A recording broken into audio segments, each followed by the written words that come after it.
samudana tikanda parita ini biso bhagavana sama samputu isa jarana sampano sukaro bhagavidu anutano isa ramasala dita dharima manusana guru bhagavati savakado bhagavata mutati dewa kari koira suko manani bhavata vidika kumiro yesu vadi bano bhagavato savaka sangho sovadi bano bhagavato savaka sangho ya vadi bano bhagavato savaka sangho samini vadi bano bhagavato savaka sangho jadi raya kari purisa yukari ada purisa raya savaka savaka sangho amunayo amunayo sakira yo ansare dari bano Jadi kamu banyak baca kita dan malam masura ya tadi kita berikan sada tukira akan tukar dan tidak bantu bantu kita satu foto sama punya sama rombongan sama sama sama merah mati ketemu mau jatuh apa sampai di dunia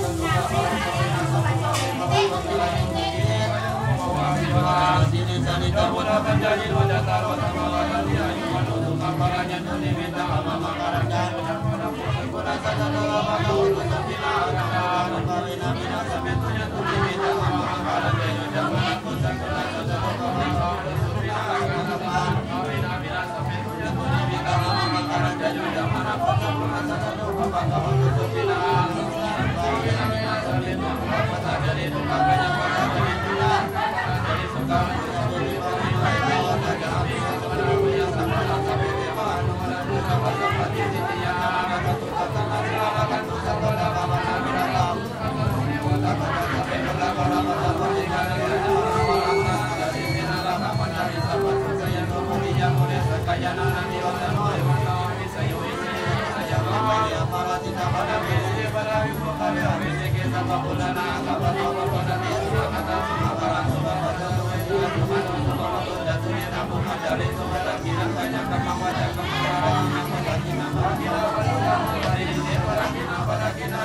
ดังสวรรค์ปั้นแต่งลงฮักลงแยงแม่แก้มแดงลาวันสาวเมืองใดใสจะเทียบเทียมทันสาวเมืองปากสันขอฮักมันจะได้บ่สาวเมืองปากสันบ่มีไผนั้นมาแต่งหัวใจน้องแหวงบ่มีไผแต่งมาขอหากน้องจริงน้องก็จะรอวันใดอ้ายพอให้มาสู่ขอวิวาน้ำสันยังไหลห่วมน้ำโขงดังอ้ายหักน้องหักนางล้นลาน้องคือกันเปรียบดังสายทาลาหักหมู่มัดสาดังนาวาหักแคมฟังน้องอยู่ปากสันนอนยังฝันเห็นหน้าคอยวันวิวาที่จะมาดังวังออกพรรษาอ้ายจะมาขอนางอย่าให้อ้ายผิดหวังขอให้น้องนางจงตั้งตารอ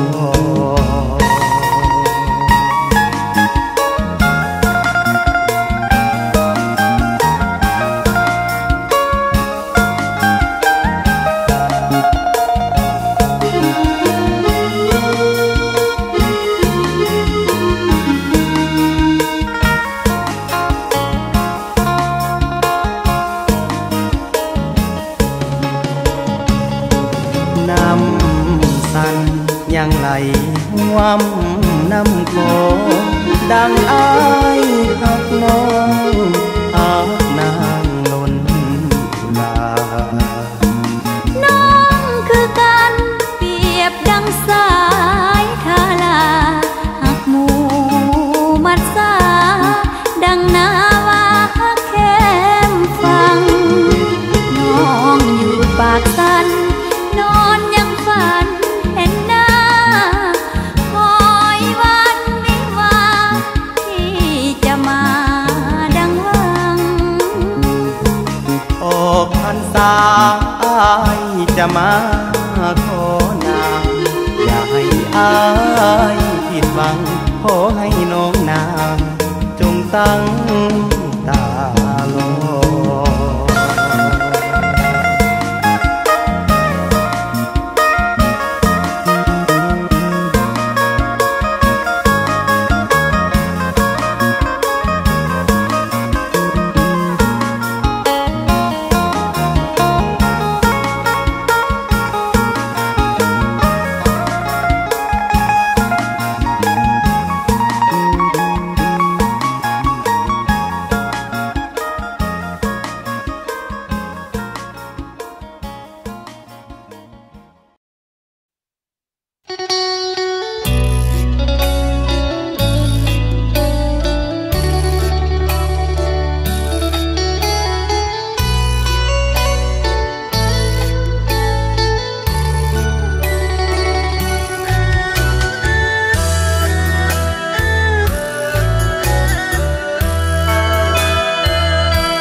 ซ้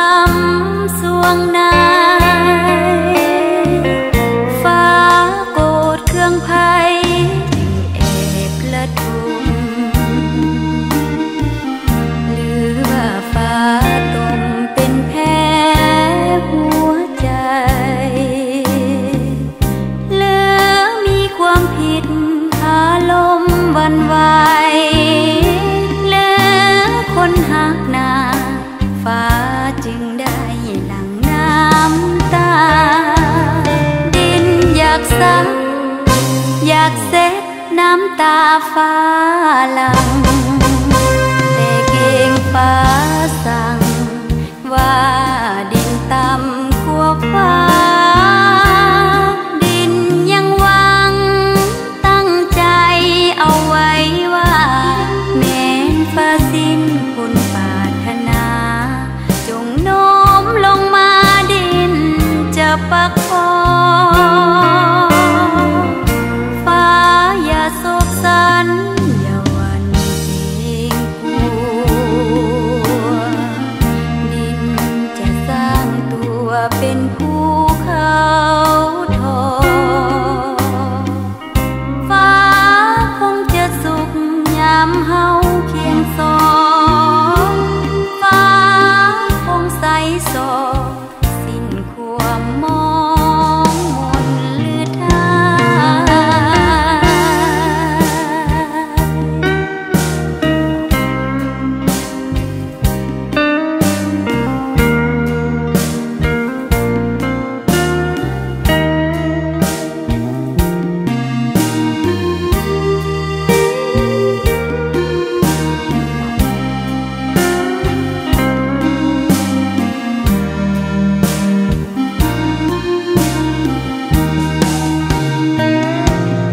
ดินอยากซัก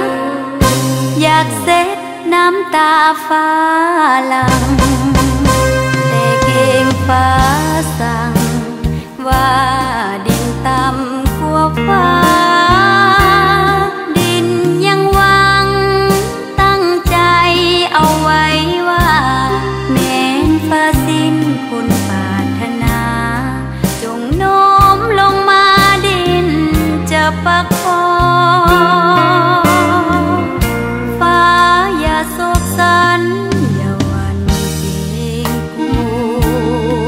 วดินจะสร้างตัวเป็นภูเขาทองฟ้าคงจะสุขยามเฮาเคียงสองฟ้าคงใสสองสิ้นความมอง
มาเมืองหลวงคือโทษบ้านเฮาป่านนี้เขาคงจะโทษห่วง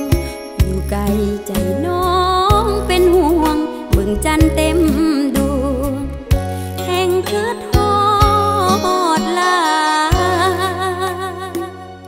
อายเป็นจังใด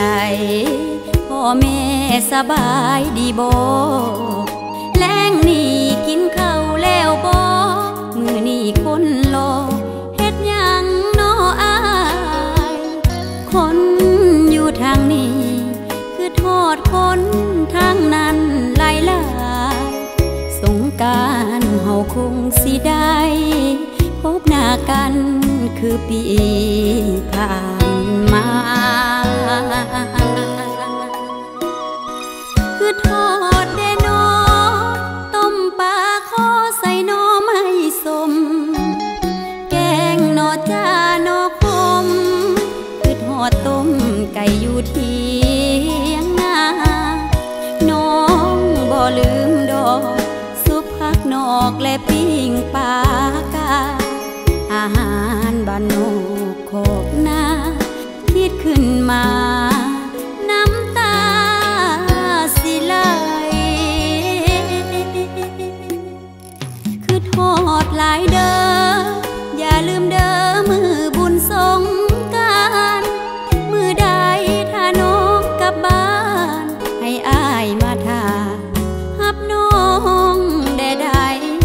สิมีของฝากให้เป็นของขวัญในวันปีใหม่คืนนี้ก่อนจะหลับไหลฝากคำสุดท้ายว่าอายเด้อ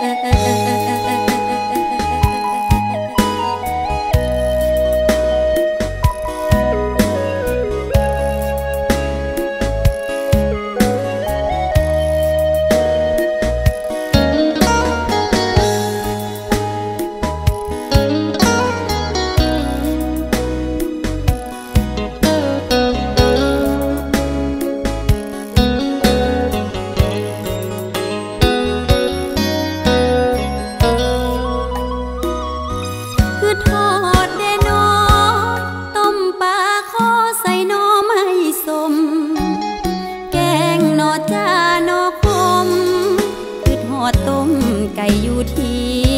ยงนาน้องบ่ลืมดอกซุปผักนอกและปิ้งปลากาอาหารบ้านนอกโคกนาคิดขึ้นมาน้ำตาสิไหลคือโทษหลายเด้ออย่าลืมเด้อมือบุญสงกรานต์มือใดถ้าน้องกลับบ้านให้อายมาท่าหับน้องได้สิมีของฝากให้เป็นของขวัญในวันปีใหม่คืนนี้ก่อนจะหลับไหลฝากคำสุดท้ายว่าอายเด้